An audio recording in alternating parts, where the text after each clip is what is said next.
This is Kyle Krabs. It is Thursday night, May 12th, 2022. It is the Friday episode of Locked On Dolphins, and this is your 2022 Miami Dolphins schedule release reaction show. You are Locked On Dolphins, your daily Miami Dolphins podcast, part of the Locked On Podcast Network, your team every day.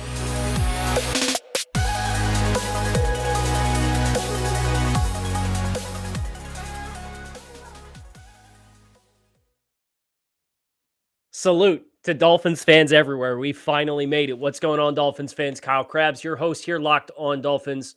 It is the Friday, May 13th episode of the show. It's technically Thursday night. We're running this thing on the YouTube channel and posting the podcast right at 8 o'clock.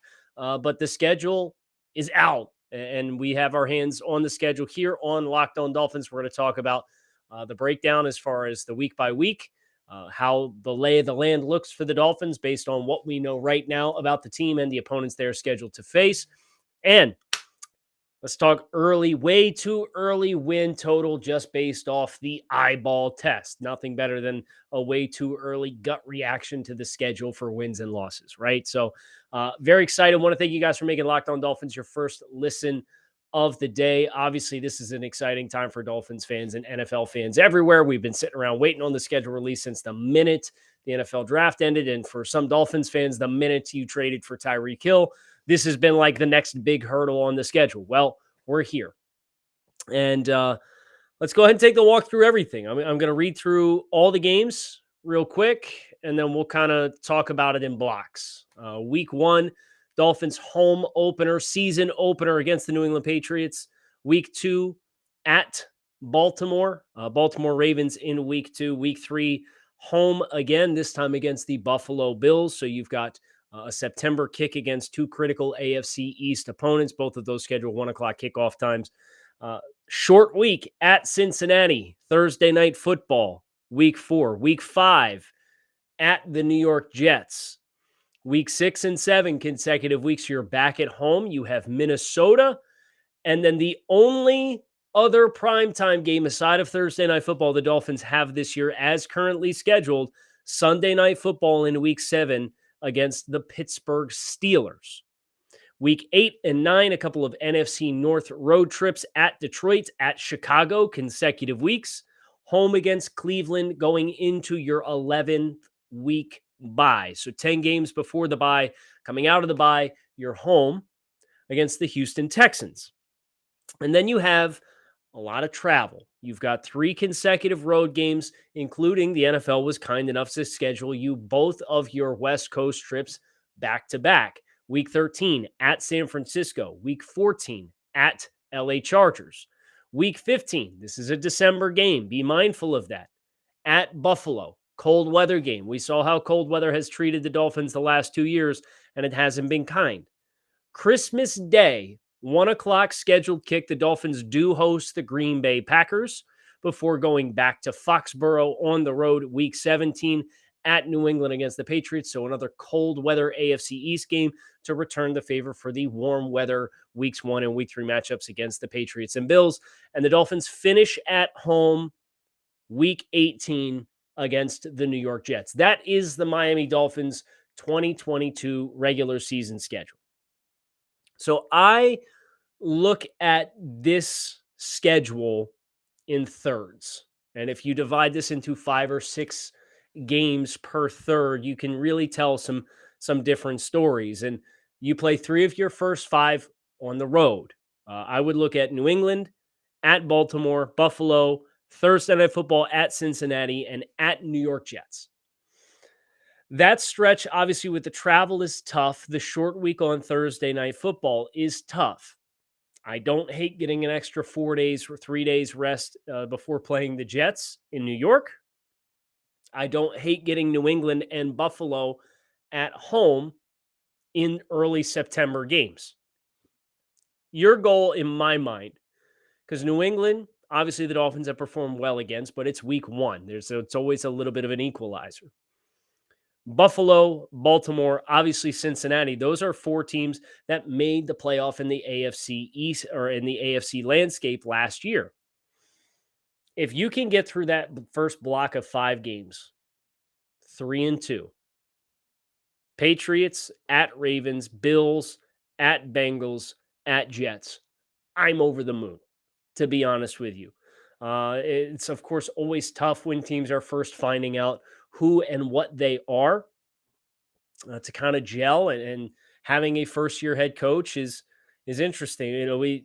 I've talked on this podcast before about good and great teams go on runs late in the year, right? And it's just make sure while you're forging your identity early in the season, you don't fall behind too far off the pace. That's what we've seen the Dolphins do the last couple of years. They were 1-3 in 2020, right?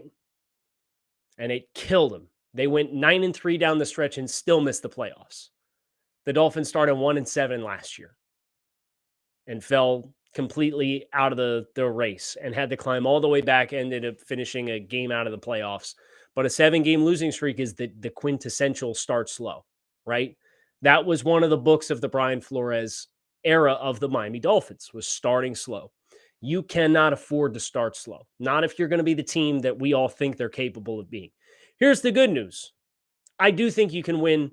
Like, if I set the over-under on wins here, I'm setting it at 2.5, and I'm probably taking the over. I do think you get 3 wins out of this block. It's a tough slate to start the year. It's not as tough as the final third of the season, but it's still a tough slate. But I have enough confidence in the Dolphins, continuity on the defensive side of the ball, having enough new layers on the offensive side of the ball, and an offensive coaching staff and infrastructure that's really going to be able to piece things together. And hopefully you get your peak offensive line play. Like, right, you're going to have attrition. You're going to have some injuries throughout the course of the season. But if you're getting New England, Baltimore, Buffalo, and New England and Baltimore are 2 of the more aggressive defenses you're going to play in its entirety all season long from a blitz perspective. And you get, hopefully, your healthy offensive line out on the field for that portion of the year before you really start to get bumps and bruises and guys have to miss practice and they're not 100%. I like your chances of neutralizing those values as much as anything. And of course, for a team like Baltimore, we all remember how the Dolphins played them last year, right? It's a hard game to forget. Baltimore has less on the outside this year than they did last year. They traded Hollywood Brown in the offseason. So I do think from a bully ball perspective, you expect New England and Baltimore to be very run-heavy teams. I like Miami's front 7, and I like their ability to challenge them in that regard. And then the next 2 games, you're going to be tested on the perimeter with Buffalo and Cincinnati, obviously with the depth of pass catchers that they have and the quarterbacks that you're facing. But that's kind of where I draw that first line in the sand with this schedule, is the first third of the season. And I think you can get 3 wins out of that first 5-game stretch. And if you do, you've set yourself up really, really well for what else remains for you the rest of the way. Our friends at BetOnline continue to be the #1 source for all of your sports betting needs and information, from all the latest odds, news, and sports developments, including this year's basketball playoffs, Major League Baseball scores and fights, plus NFL futures. BetOnline is your continued source for all your sports wagering information, from live betting, playoffs, esports, and more. Head to the website today or use your mobile device to learn more about the trends in action. BetOnline, where the game starts. So, Week 6, you're back home for a stretch of play that I look at Week 6 through the first game out of the bye. Minnesota at home, Pittsburgh, primetime, at home, at Detroit, at Chicago, home against Cleveland, bye week, home against Houston. That's 6 games. And for me, these 6 games are the stretch of play where if you are a good football team, you can go on a run here. Minnesota, we talked earlier in the week. Some of their defensive playmakers are older or slowing down. They're obviously another team that's in transition with a new coaching staff. Kevin O'Connell, the new head coach there. They obviously have a couple of really dynamic threats in the passing game, Dalvin Cook in the running game. But the Dolphins have a strong front, and Minnesota is a team that has traditionally liked to, and you would expect them to continue to do this, run wide zone with Dalvin Cook. I think you get enough flow and speed on the edge, and I think you got enough athleticism with the Zach Sealers and Christian Wilkinses of the world that they can string out the front. Pittsburgh. Obviously, the Pittsburgh defense is going to be a challenge to bottle up. You got some playmakers, but you've got a big-time speed and talent advantage on the perimeter. And you look at Pittsburgh offensively, and I really like what you have potentially against either a rookie quarterback in Kenny Pickett or against Mitchell Trubisky, a primetime game. You know it's going to be juiced. I'll be there. I'll see y'all there. I've already decided I'm going to the home opener against New England. I'm driving. It's an hour and 15 minutes. I'm driving to Baltimore. I'll go to maybe the Buffalo game. I'm definitely driving up. It's an hour and 45 minutes. I'm going to the Jets game, week 5. So I get at least 3 of the first 5 weeks. And then I got Pittsburgh week 7. So I got at least 4 of the first 7 games. We'll go from there. But you get the point. That atmosphere on Sunday Night Football, just like Thursday Night Football against Baltimore was juiced, Pittsburgh's a team that has traditionally handed it to the Dolphins, right? I think this is a good year to change that trend. And then you've got at Detroit, who picked number 2 in the draft, and at Chicago, who's arguably one of the worst rosters in football this year. And then you have Cleveland, and Cleveland's a big mystery because we don't know what the situation with Deshaun Watson is going to be. We don't know what kind of tenure for a suspension he's going to get, if the league's going to give him the benefit of the doubt because he missed the season last year with the outstanding legal accusations against. Who knows? Who knows? But I love the fact that it's at home, and I love the fact that it's going into the bye week. And then obviously you come out of the bye and you play the Houston Texans. The expectation there needs to be a win. So I look at that stretch of 6 games, and I don't see any reason why you couldn't win 4 or 5 of them, right? So if you go 3-2, and then you go 4-2, I'm not a math guy, but 7-4 coming out of the bye week, or coming out of your first game out of the bye going into week 13, is a really good place to be. That's kind of my initial gut reaction to that stretch of time. Because you have down quarter. There's not a single quarterback here, unless Deshaun Watson is eligible to play week 10, that really you're fearful of on the schedule. And quite frankly, through the first 11 games from week 1 to week 12, with the bye week thrown in there as well, Lamar Jackson, Josh Allen, and Joe Burrow are the only quarterbacks. 3 games are the only games that I'm looking at the schedule, and I say a clear, and Cleveland potentially with Deshaun Watson. So 4 games. 4 out of 11 games that you look at the schedule and you say, man, the Dolphins might be at a clear disadvantage at the most important position in football. And heaven help the Browns if Watson gets a 10-game suspension and Jacoby Brissett's playing, because we know what that looks like all too well based on what we had to experience last year. So if I were looking through the first 2/3 of the season now, I'm probably drawing the line at 7.5 wins. I really like how this plays out early. But the bad news is the back third of the schedule is pretty tough. You play 3 consecutive games on the road, 2 on the West Coast, back-to-back. So you're probably going to go out there and stay out there. I can't imagine you're going to fly cross-country twice in 8 days. At San Francisco, who I think has the potential to be a pumpkin this year. I'm going to be totally honest. I hated their draft class. I did not find a lot of appeal. I did not find a lot of year 1 impact players for them.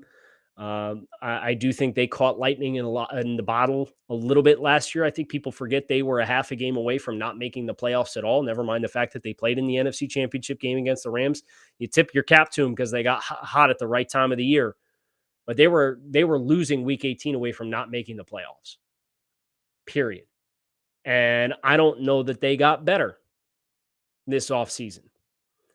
So I still like that matchup. Of course, you're coming into a stretch of play where you're at LA Chargers, who are going to be a very good football team this year. They brought in Khalil Mack to go with Joey Bosa. They added Zion Johnson on the offensive line, and they're going to move Matt Filer to right tackle. So they've got a really good offensive line in front of them. They added a really good running back in Isaiah Spiller to go with Austin Eckler, and of course Justin Herbert and the pass catchers that they have there with Mike Williams and Keenan Allen. They got some dudes that we're going to have to be mindful of. That Chargers team is going to be a really good one. The question is where they're going to stack in the AFC West that is just absolutely loaded this year. And then at Buffalo, it's a cold weather game. It could be Saturday, it could be Sunday. That's currently not set in stone. The two West Coast games, they're 4:00 games. At Buffalo is a flex. It's the week before Christmas. It could be Saturday, it could be Sunday. In a perfect world, you win at least one of the games that you're playing out west between San Francisco and the Chargers, at least one of those. And then, yeah, I mean, you could be going into that Buffalo game where it's a high stakes football game, a very high stakes football game. But that stretch, that 3-game road stretch, followed by home against Green Bay, at New England, and then home against the Jets. Not mad about seeing the Jets week 18. But going up 2 cold weather division games, week 15 and week 17 against the Bills and Patriots, is tough. I'd expect you probably split those at best. Now, I think they take care of business early in the season with a lot of these home games. And then Green Bay Christmas is probably, in my eyes, going to come down to how healthy the Green Bay offensive line and running game is. Because I have all the respect in the world for Aaron Rodgers. I do not have respect for Green Bay's wide receivers as they currently stand right now. Have you seen them? Genuine question. Have you seen them? Please excuse the heavy fingers. Let's go ahead. I'll talk you through the Green Bay Packers wide receiver room right now. Rookie wide receiver Christian Watson, 2nd-round pick. Alan Lazard, Randall Cobb, Amari Rodgers, Juwan Winfrey. Sammy Watkins did sign in free agency. 4th-round rookie Romeo Doubs, 7th-round rookie Samari Toure. How are you pressed on the outside? Genuine question. Is A.J. Dillon healthy? That's going to go a lot further, I think, in deciding this football game than anything else for the Packers offense. Defensively, Rashawn Gary's a very good player. Preston Smith might not stress you in the same way from an explosiveness standpoint, but he's long and physical. Kenny Clark in the middle really has a chance to make a mess of things. So you're going to need Connor Williams and you're going to need Robert Hunt to be healthy playing that game. And then I do think you have the potential with matching up the tight ends and the slot receivers against the depth that the Packers have in the secondary. Their first 3 corners are really good. Rasul Douglas, who's a little bit more of a cover 3, long-bodied, not really quick in transition. I think that's an advantage that both Jalen Waddle and Tyreek Hill will have. Jair Alexander is capable of covering and mirroring against anybody in football. The question is, will Rasul Douglas and Eric Stokes, who's going to get the other speedy guy? And then can Adrian Amos / Darnell Savage match up against Gesicki in coverage? So here's the deal. Like I've said, the early season, the first 2/3 of the season, if you go weeks 1 through 12, it's a lot of delicious matchups on the table for you. And if you like delicious, you're going to love Built Bar. Built Bar is a protein bar that tastes like a candy bar. These things are high in protein, high in fiber, low in calories, low in sugar. They have 100% chocolate on all of their bars. Best of all, you can now go to Built.com, use promo code LOCK15 and save 15% off your next order. That is Built.com, promo code LOCK15 to save 15% off your next order of the world's most delicious protein bar. But the last third, at San Francisco, at Chargers, at Bills, home against the Packers, at New England, home against the Jets. I'm shooting for 500 in this block. And that's why that middle third is so essential and not starting slow. So if you can get 500, approximately 500, 3 wins through the first 5 games, you go 4-2 or 5-1 through that middle 6. These last 6 games at San Fran, at Chargers, at Bills, home against Packers, at Patriots, home against Jets, find me 3 wins there. Because if you find me 3 wins and then you go 4-2 in the middle and you get 3-2 in the first third, not a math guy, but 3 plus 3 plus 4 equals 10. I'm definitely taking the over on 8.5 that we talked about yesterday on the Thursday episode of the show. I'm definitely taking the over on that. But they did not do us any late season favors. You're going to have to earn it this year. And that's been the tough part for Miami the last couple of years, is you've been close. You've been really close. You had to beat Buffalo in 2020. You had to beat Tennessee in 2021. You couldn't do either one of them in like single game end of season matchups. Week 17 matchups both years. You lost in week 17 both times, and you did not make the playoffs as a result. So I expect the Dolphins to find themselves in a position similar to what they have been the last couple of years. You're not going to be locked in on the inside looking out, and I don't think you're going to be locked on the outside looking in. I think the floor for this team is 8 wins. So I realistically can paint outcomes that result in 8 and 9, and I can paint realistic outcomes that are probably 11 and 6. I really like 10.5 wins for this team. So I think 10 or 11 wins is the most likely outcome. I understand everybody's going to sit around and poop on the Dolphins because the Tua Tagovailoa throw that went out from the social account, and props to Tyreek Hill. He took it to social and had clips from practice and said, "We talking about practice." He invoked the Allen Iverson with some really nice looking throws from Tua. But this is going to be defense. This is going to be established in the run game so you can stay balanced offensively and don't have to put too much on Tua's plate. And your playmakers have to stay healthy. That's one thing the Dolphins have done this season. They went out and they added a lot more elite talent to the roster. Teron Armstead, elite talent. Who are the 4 most elite players on the Dolphins roster right now? Genuine question. It's Xavier Howard, it's Teron Armstead, it's Tyreek Hill, and you could make a case for Javon Holland if you wanted to. You can make a case for Jalen Waddle if you wanted to. But either way, half of your top end blue chip talent has been added to the roster this offseason. You got to have them for as much of the year as you possibly can. And if you do, expect it to come closer to the higher end of that spectrum. But as I'm looking at this right now, I'm seeing 10 and 7 or I'm seeing 11 and 6. And that's where I stand on it, just based off the gut reaction. Wanted to make sure I got you my thoughts as quickly as possible. We'll have plenty more schedule reactions next week, but that's going to put a bow on it here this week on Locked On Dolphins. Thursday night, May 12th schedule release is out. Hope you guys enjoyed this look into the Dolphins 2022 schedule. Hope you guys enjoyed this week of programming here on Locked On Dolphins. Keep it locked in right here on Locked On Dolphins. Thanks as always for watching or listening. Fins up. Make it